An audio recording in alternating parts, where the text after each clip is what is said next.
Hi అండి, అందరికీ నమస్కారం. నేను మీ శ్రావణి. అందరూ ఎలా ఉన్నారు? ఈరోజు వీడియో వచ్చేసి ఆంధ్ర స్టైల్లో గుమ్మడికాయ కర్రీ ఎలా చేయాలో చూపిస్తానండి. మా వారు ఇప్పటి వరకు గుమ్మడికాయ కర్రీ ఎప్పుడూ తినలేదంట. ఫస్ట్ టైం ఆయన కోసమే నేను వండుతున్నాను, టేస్ట్ చూపిద్దామని. ముందుగా కళాయి పెట్టుకుని కళాయిలో ఆయిల్ వేసుకొని అది కొంచెం కాగిన తర్వాత తాలింపు గింజలు వేసుకొని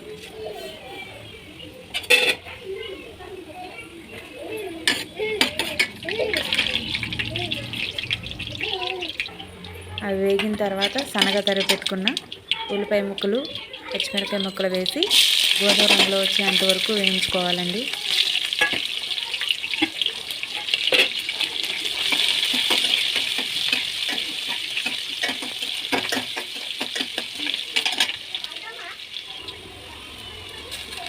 దానిలోనే కొంచెం కరివేపాకు కూడా వేసుకొని వేయించుకోవాలి.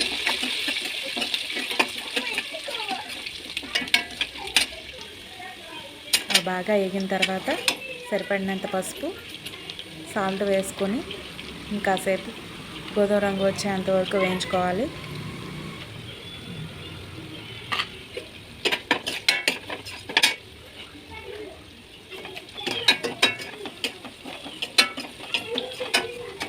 ఉల్లిపాయలు మగ్గిన తర్వాత ముక్కలుగా కట్ చేసుకున్న గుమ్మడికాయ ముక్కలు కూడా వేసుకొని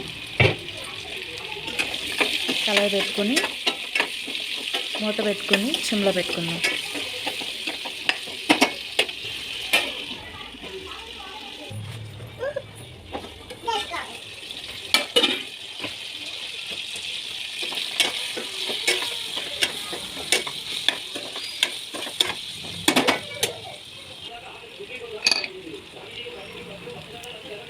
ముక్కలు కొంచెం మగ్గిన తర్వాత సరిపడిన కారం వేసుకోండి.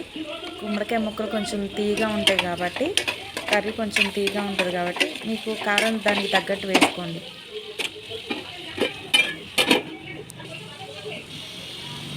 కారం మగ్గిన తర్వాత కొంచెం చింతపండు మాత్రం పుల్లపుల్లగా తినేవాళ్ళు కొంచెం ఎక్కువ వేసుకోండి. లేదు మాకు కాస్తంత తీయగా ఉన్నా పర్వాలేదు అనుకుంటే తక్కువ వేసుకోండి. చింతపండు పులుసు పోసుకొని అది కొంచెం మగ్గిన తర్వాత ధనియాల పొడి, జీలకర్ర పొడి కొంచెం వేసుకొని కలబెట్టుకుని మూత పెట్టుకోండి.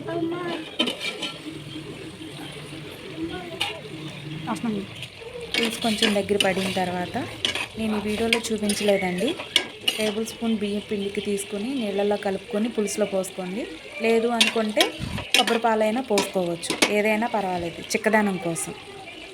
అయిపోయింది, అంతే. వేడి వేడి గుమ్మడి కర్రీ రెడీ.